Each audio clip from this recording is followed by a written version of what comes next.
bringing it back to this work, okay, so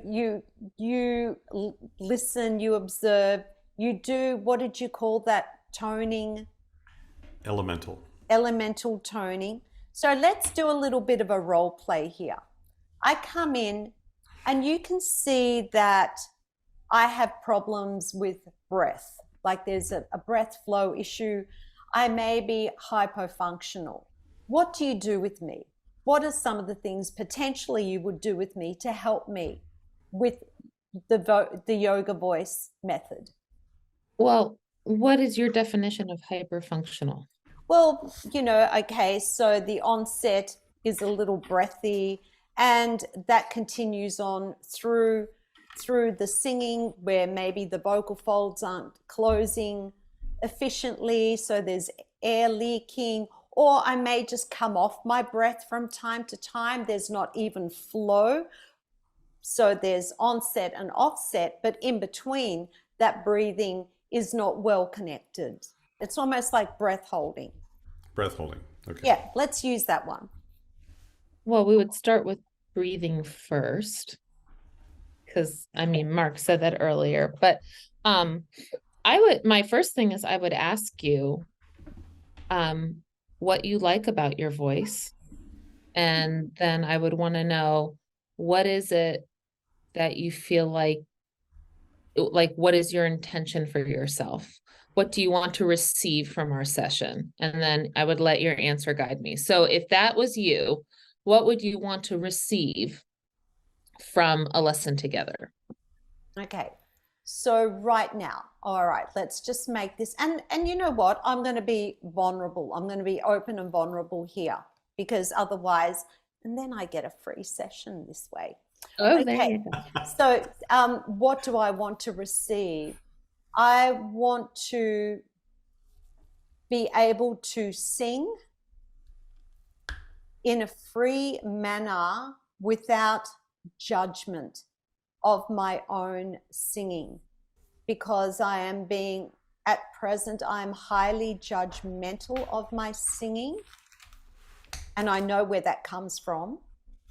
And I feel that I am manipulating, I am tensing, that I'm holding back when I'm singing and not allowing.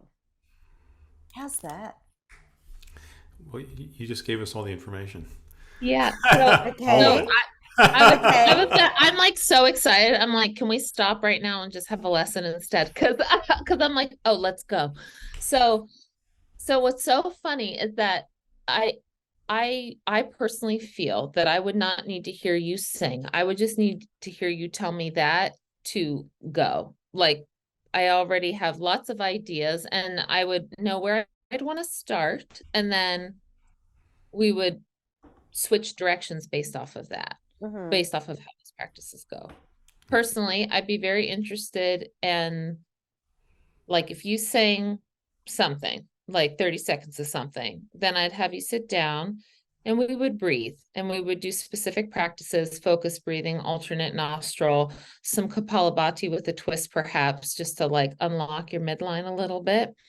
And then we would give it a second pass and see what happens. And then from there, I would be very interested in what some goddess would look like, goddess flow.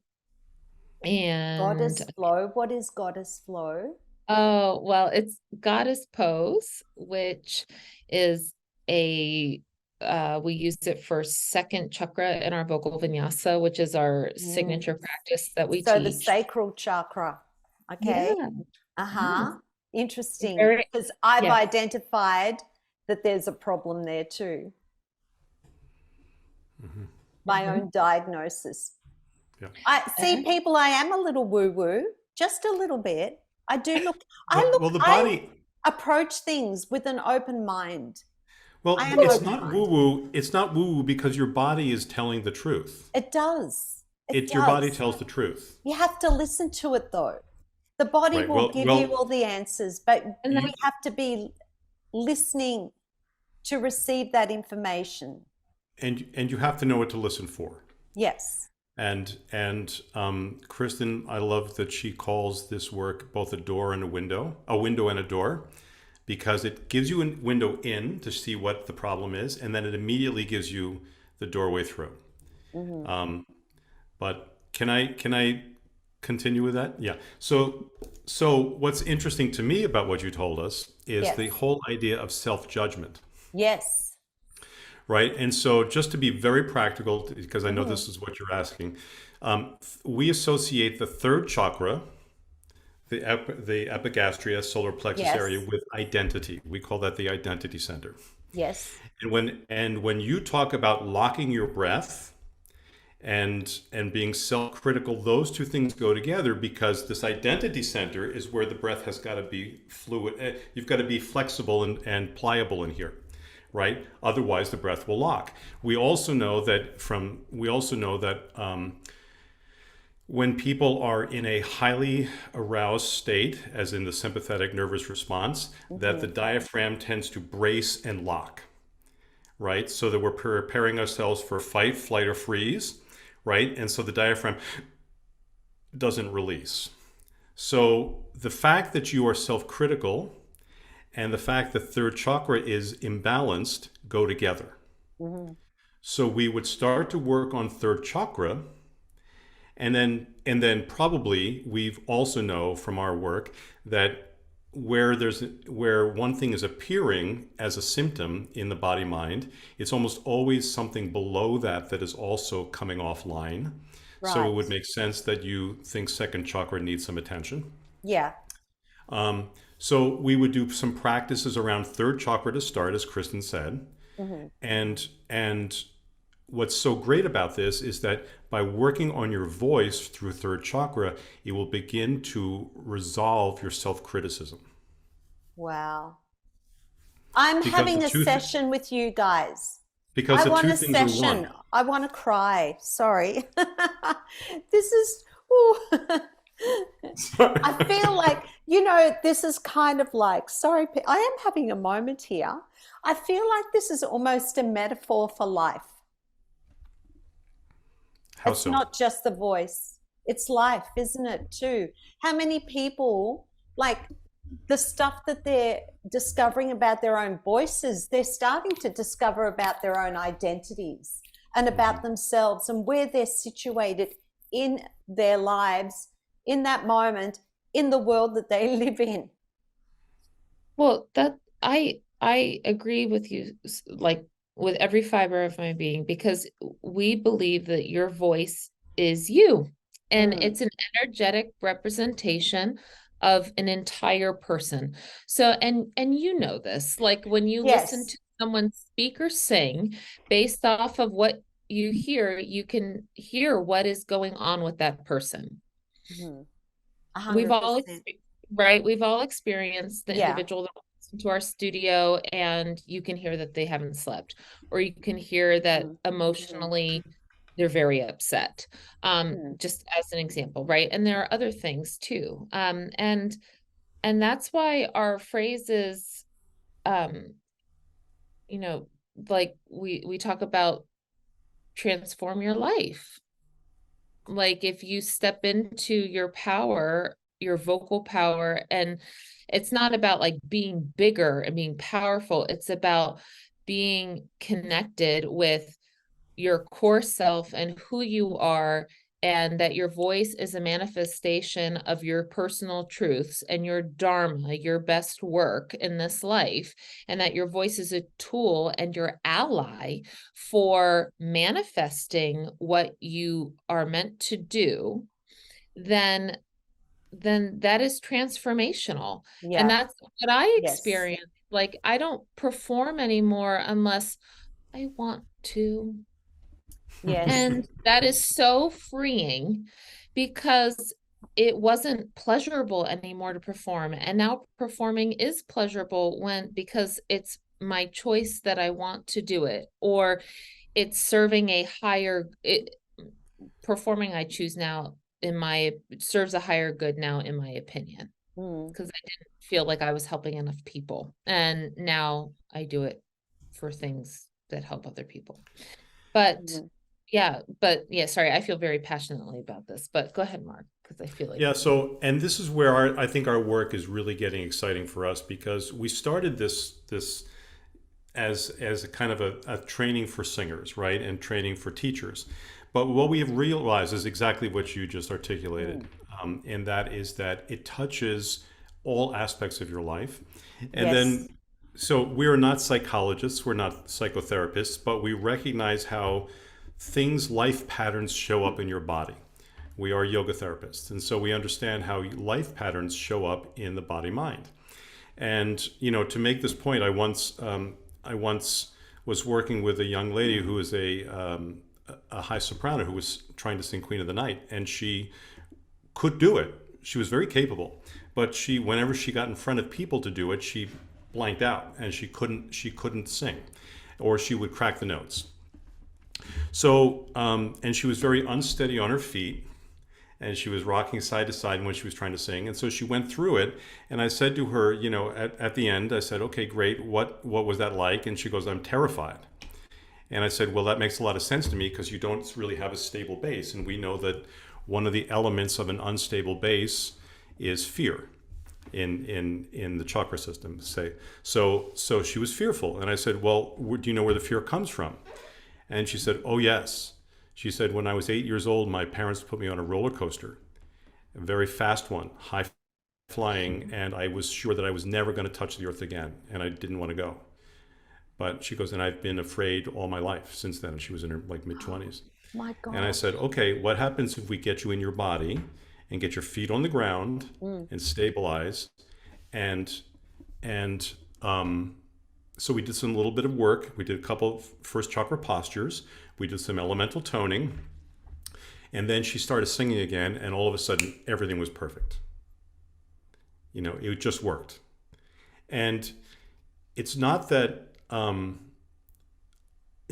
we had any secret for her. We didn't flip a switch and unlock anything for her, but what we did is we showed her how to access her power, and we helped her, and then she wasn't fearful anymore. So even life experiences, when you talk about it being a metaphor for life, even life Yes. experiences show up in your singing. Oh, 100%. 100%. So I'm getting here that you have specific set of poses for all the different issues that a singer comes in with, or a client. And you talked about that people come in with some traumatic experiences from their lives that are holding them back in terms of their voices. And you're not therapists as such. You're not licensed psychotherapists. So Right. what are your professional boundaries, and how do you deal with someone who comes in then and starts spewing all their problems? Because I'm sure that starts to happen for you as well. Well, that happens to a lot of voice teachers. It doesn't have to be Oh, yoga yes. voice teachers. Yeah, Yeah, yeah. right. But Kristen, do you want to? Yes. Well, I think just as a human being, when someone starts sharing things that are very vulnerable, um, or private, or just spewing all their stuff, I practice holding space and regulating myself, regulating my own nervous system. Amazing. Uh, You just answered something I was going to ask you, because a lot of oh, that starts with self. As the teacher or as the practitioner, you have to work on your own self before you can hold space and create a safe space for the people that you work with. mhm. That's that just parenthetically, and I don't want to interrupt, but parenthetically, that's why we train our teachers as for themselves first. We Mm, always say, this is for you first, mhm. right? What we train our training. Go ahead, Yeah. Kristen. I'm sorry. Oh yeah, because people come to our training and we go, why do you want to do this? And they go, oh, for my students. And then by the end, they're like, oh no, actually, I came for me. And it's like, yes, you came for you. But, Mhm. it's Mhm. all about, yeah. So, I think that's, for me personally, that's what I'm endeavoring to do is regulate my own nervous system and hold space. Because people say lots of different things in voice lessons. Oh, yes. And you, yes. And I've in heard yoga, lots of things too. yeah, I mean, there's a wide range of things that I've heard. So, but what I like about YogaVoice is that it helps give people the opportunity to use a YogaVoice session as a safe container. And often we're not talking about traumatic events, but people will remember things or go, oh, that's why. Like Mark used the roller coaster story, for example, excuse me. And what we like is that our practice partners with the practice of talk therapists. So counselors, psychologists, SLPs, pediatricians, because what our work does is it helps people get into their bodies and figure out, helps them get to the root thing. Like, what's the thing that is driving whatever narrative they got going on at that time. And then we've had people who've come up with had these, cognitively remembered these traumatic things as a result of getting into their body more, like have had these things come up. And then that work is the work that you take to the licensed professional to work through at that point. Right. Okay. So you get to a point where you feel that you need to refer out. At times, not with everyone. At times, and it's not everybody. No, it's but it is at times. If we feel we're at that point, then we absolutely refer, and that's one of the principles of yoga therapy too. Is that we work with medical professionals as another line of care, but we are not doctors, and we don't presume to be. And so we do recommend, if we feel someone needs to see a professional, we will refer out and make that recommendation. But that actually doesn't happen all that often. No. It's more like people just begin to see themselves. Yes. And that's really our process, is to hold the space so they can find it for themselves. Yeah. And I think that's what makes it feel safe. I think that's what makes it, we're not telling them anything what to do. We're not, we're giving them options. And we have no investment in being right. Our objective is to offer information that they can then find for themselves, because we believe it's already within them. So you're a guide. I would call you a like guide. guides. And what are the most common issues that you see within singers? If you had to say, oh, there's, this, I see a lot of singers at the moment. It seems to be a thing that there's a lot of singers coming in with this problem. Are you seeing one specific thing over another? More so, do you think? Well, I work with a wide range of ages, but I work a lot with teenage girls, and there's a lot of identity stuff just around that age, especially. And I see it in my singers who are in their 20s too, a lot around identity. People are really trying to figure out who they are, and in trying to figure that out, it can manifest in many different ways, things that they perceive as issues, and scarcity mindset definitely accompanies that, and imposter syndrome. So lots of things around that, that I endeavored to meet with compassion and generosity and tools to help them leverage what they are doing well and using that to nourish the parts of them that need a bit more support. Yes. Mark, are you seeing anything specifically coming through at the moment that is, wow, there Yeah, seems to be a few more of yeah. this type of problem coming through that I wasn't seeing a couple of years ago? That's a really, yes, I do. I think in the years that I've been thinking this way in voice work, I've noticed that there's been a steady disconnect from the lower three chakras. So our sense of groundedness and rootedness, presence, our sense of creativity, and our sense of identity. And those three things, I think it's cultural. I think we live in a very top-heavy culture where we're thinking from here to here a lot. And I think we sit a lot. And I think we are very disconnected from Earth, tended to be. So when I said earlier that I'd been outdoors all day today, that was kind of my practice, because I know that being close and working with dirt in my hands is part of my first chakra practice. Yes. But I do think that I do think culturally, especially in our Western context, I do think we're pretty disconnected from the lower three chakras. And I think that shows up in singing as a lot of manipulation and tension from the chest upward. That is so interesting, because I was going to ask you a question. Now, this may be a little controversial, and please, I'd ask questions because I'm curious, and I'm not right, and I don't prescribe to anything other than going to anything and everything with an open mind.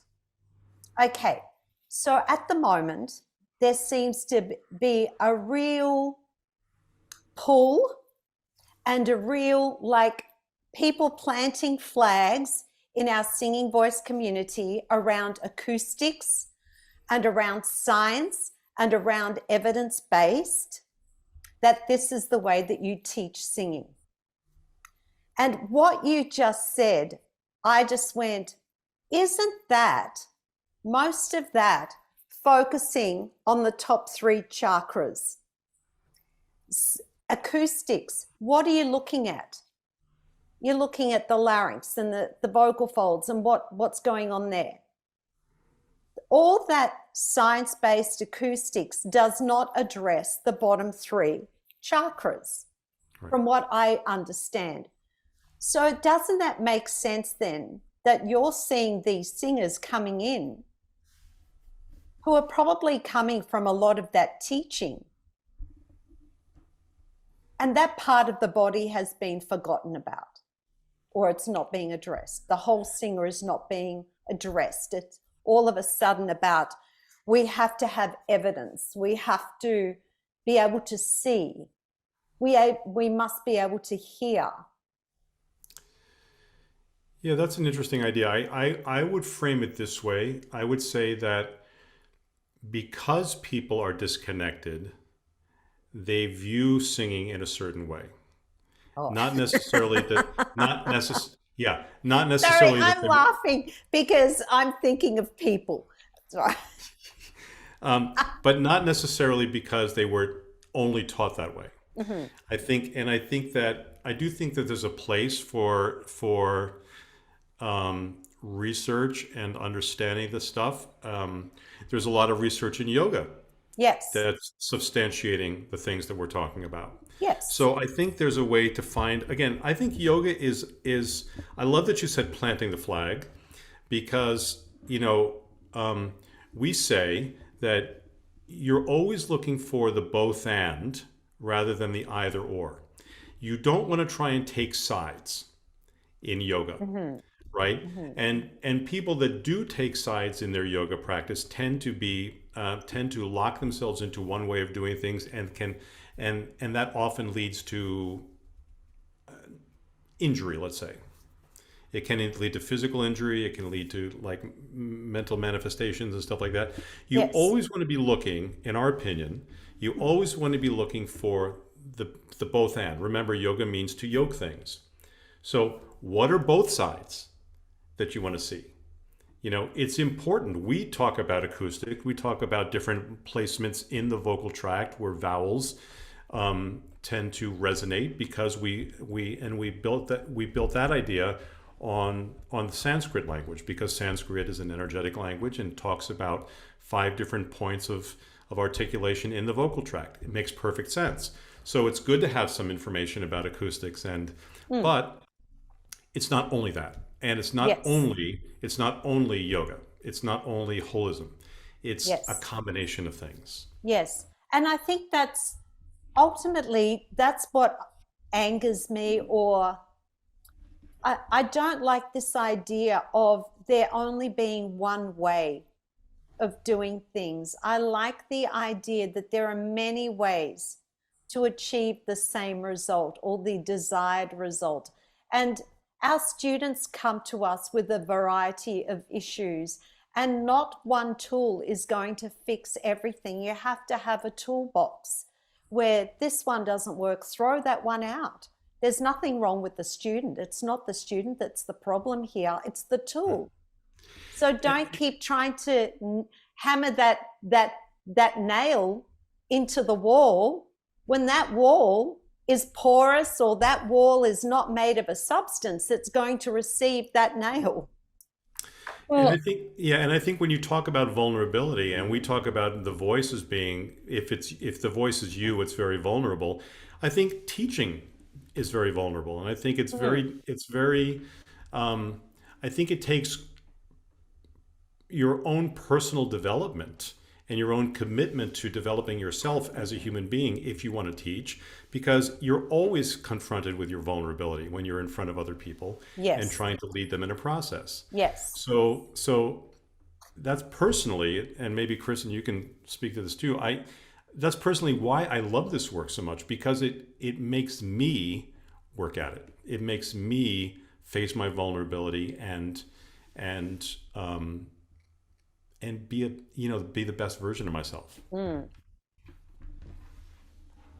Yes. Yeah, I was going to say also that, something that is really important that I think is often left out of the conversation is someone's, like an individual, a client or student's perceptions of and how they process sensation in their body and perceive sensation, because how you feel what your soft palate lifting in your body feels like may not feel the same as the person next to you. So really helping educate someone in ways in which they can perceive sensation in their body mind, and how that works for them is, I think, necessary. And I think sometimes that's left out of the equation in terms of, like, this is the way to do it. And it's like, well, but actually, hold on. Like, yes. people perceive things differently. Go ahead. Yes, I was going to say, when I teach a voice lesson, and I'm not saying I'm right, I don't ever say I'm right, and this is not necessarily always the way, because sometimes when a student walks in, I know that there's something wrong with them. I can tell straight away, either by their body language, the way they speak, the way they hold themselves, the words that they're using, all of the above, because I do the work on myself, that I am open to receiving what is coming into the room. So I get out of my own way to allow space for the student, and I can intuitively start to feel that, okay, there's something up with this person. And I know at that point that no amount of sitting at the piano is going to fix what's going on. So what I do is I conduct the lesson very differently to someone who comes in and I know that they're fine. So, but I always allow then that student who comes in and is in a position to sing, they're warmed up, they came in, I let them sing through a whole song. And I always ask them, what did they think they did really well first? You know, I'm laughing because this is how the lesson went right before we got on. And that's exactly okay. what I said. I was like, what do you feel like what you did really well in that? Yeah, but it's important to start from that place where they can give themselves a pat on the back and go, you know what, I smashed this. And sometimes if a student says, well, what did you think? I did well. I go, it's not about me. Right. This is about you. This is your voice. Right. It's your story here. How did you think you went? And what did you think you did really well? Then, okay, what did you feel you were most challenged by? And let's start there. So it's about the person in front of you and not about you. And I call that student-centered and being student-focused. And I'm going right off on a tangent here. I don't even know why I'm saying all this. Well, it makes You care about it. No, You yeah. care. And we're in total agreement that way. I mean, I think that, Yes. you know, when we teach master classes, it's not to make anybody better at anything. It's not our objective is not to improve someone's singing. In fact, I always say to people, your voice is never going to get better. Yeah. Your voice is your voice. What you can get better at is understanding how it manifests. Yes. And where it comes from in your body and where these different elements come from in your body. Yeah. And I always end the lesson, what's the takeaway? What is it that you understand about yourself from this moment, from this few minutes that we've had together, that you can take away and because that you can experience in your body, that you can feel, that you can. So what is it? Yes. What is it like for you? What can you observe? That's where I was going with all of this was I asked them, okay, if they had to do that same thing again and achieve that same result again that they were most happiest with, what did they feel or what were they thinking in that moment in time so they can repeat that same thing and get to that same desired result? And whatever they describe it as is the language then that I will use. I don't try to impose my knowledge and make it about, look, I'm so smart because actually it was, you know, you did this, this, and this, and this. I go, okay, well, you know, do you think that if you did that again, that you can sound like that again? So it's once again talking, speaking in their language, speaking in what they think they felt, because I'm not in their bodies. And if they think that's what it was and it works, let them think that is what I think. And people are probably going to want to hang me for saying that, but you know, that's how it is. So we're going to start wrapping this up because otherwise I think we would talk for hours on end. So teachers, you work with teachers alongside of a lot of professionals in different industries. Voice teachers, how can they come to do this work? If they wanted to start incorporating YogaVoice in their studios with their students, how do they go about that?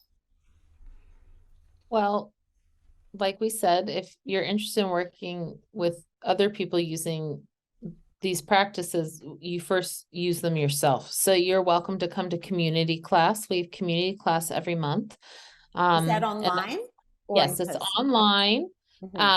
And all of the proceeds go to Sing for Hope.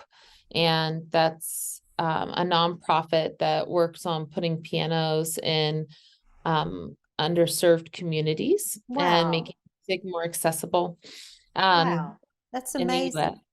Yeah, and well done to you guys. That, and then we do have, for example, we have a retreat in a few weeks that's going to be in the Finger Lakes, and we're very excited about that. That's in Geneva, July 27th through the 30th. And what do you do at Geneva, that retreat? New York. Yes, Geneva, New York. Not Geneva, Switzerland. Right, Geneva, Switzerland. I wish. I wish. That's next year. No, I'm kidding. But I'm sorry, what did you say? No, so what are you doing in that retreat? What can people expect in those 3 days? You can expect daily YogaVoice practices, and our focus this summer is all about loving your voice. So our retreat is about love your voice and how can you nourish yourself with your voice and nourish your voice through your senses. So we're going to be exploring different practices to nourish your senses and your voice and the intersection of those things. And our intention is that people leave the retreat with their cups full. That's what we want for people. Just And what I all need. I would go yeah. to that, but I can't. I've just come back from Philadelphia. But wow, I had a look at that before I Oh, came online. I looked at that retreat and I thought, that is just what I need right now. Oh, yeah. Well, we hope you can come next year because we we'll plan do it to do again it next year. next year too. Yeah. Yeah, we've been so pleased with everything that's gone on with the planning of it. So, you know, we're already like, okay, next year let's do it again. So, that's going to be great. And then we also have a free consultation on our website that if someone wants to have a chat about teacher training or what it is that we do or how we could partner to serve a community or meet their personal needs, we would love to talk to you. So please just Okay. And we'll share all those links in the show notes. So if okay, people great. want to find you, they want that free consult, that online monthly community, you said when is that? When's the Um, next one? the next one is July. Is it July 17th? July 17th at 7:30 p.m. Eastern Time, U.S. time. And but we do record it, and so and because it's a donation based class, we do require that you register for the class. It's just a $10 donation, That's but then all that nothing. money gets sent to Sing for Hope. And then if you do register, then you get a recording for 2 weeks of the class, even if you can't attend. Okay. So you can attend, you can do a great cause, giving the money for a great cause, and then have the recording for 2 weeks. So that's the community class, and then our retreat, and then we have this teacher training, Mm-hmm. which is a 6 month plan course in which we go through all the elements of YogaVoice in its sort of most basic form, but also in the form that develops your own practice. So we're not trying to load you with information. We're trying to give you the tools for your own practice and then to share it with one-on-one clients in a yoga studio, in a voice studio, or in voice lessons. So we go through our primary practice. We work on breathing. We work on some meditative techniques. We do the elemental toning. So these are all the tools that a YogaVoice teacher would need for not solo, but one-on-one work. And then we have a level 2 training for the next level, which is to go deeper with some of the practices and some of the philosophies, but also prepare you to teach groups. Okay. So that's sort of where people end up that are interested in teaching. Okay. That sounds brilliant. What advice would you like to give to our singing voice community if you had to share? So I'd like both of you to offer a piece of advice and what we can do better, perhaps to serve our students, or about keeping an open mind, anything that you would like to share. Okay. The first thing that comes to my mind, and you didn't prompt us in advance for this, so I didn't have an idea No, to that's yeah. all right. You can So take a moment. yeah. So I think my advice would be have courage to be vulnerable, and know that vulnerability is part of the equation in your voice, and begin to have the courage to discover what is in you already. We keep coming back to that, but have the courage to explore, to have fun, and to find out what is actually there. Beautiful. Love it. Kristin, what would you like to say? I hope that wasn't what you were going to say. Like, I was like, God damn it. Actually, I'm coming off of a week of having a 3.5-year-old who had his tonsils removed, and no one has Mhm. slept in my house for a week. And Oh, what's popping up in my head is, I think that teachers naturally are people that want to help.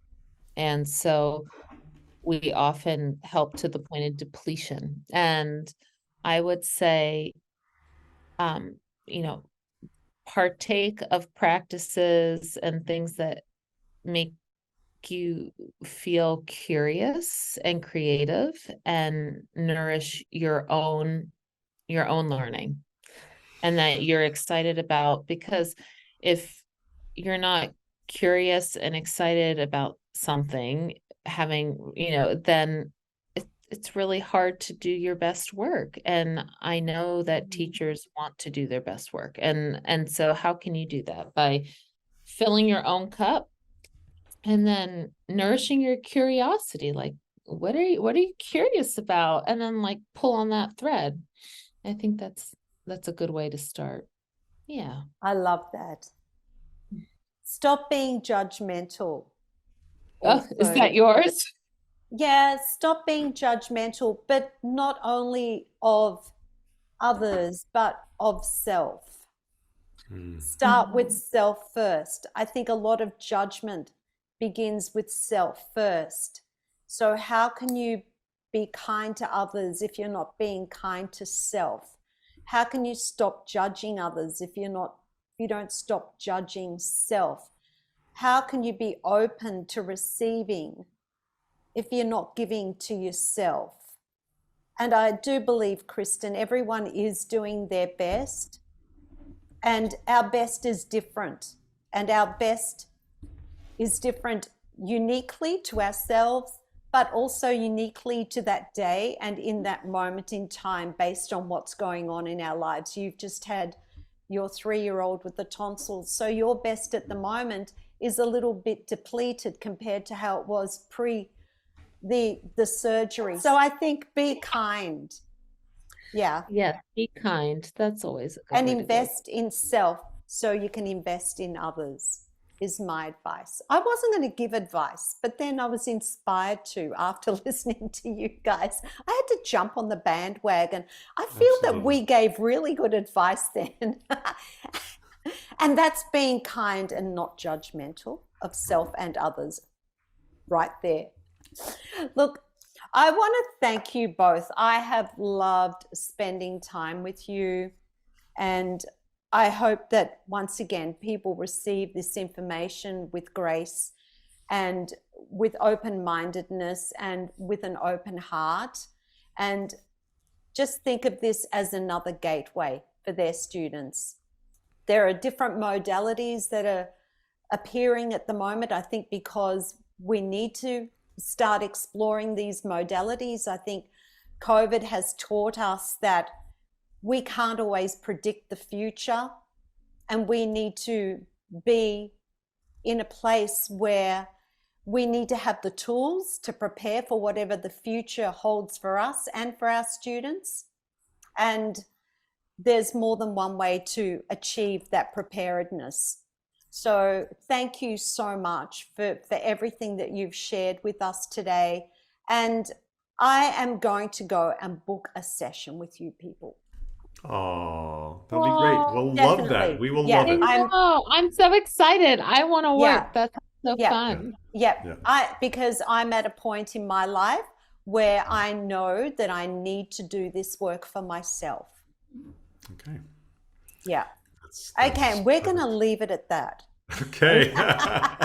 Too much information, people.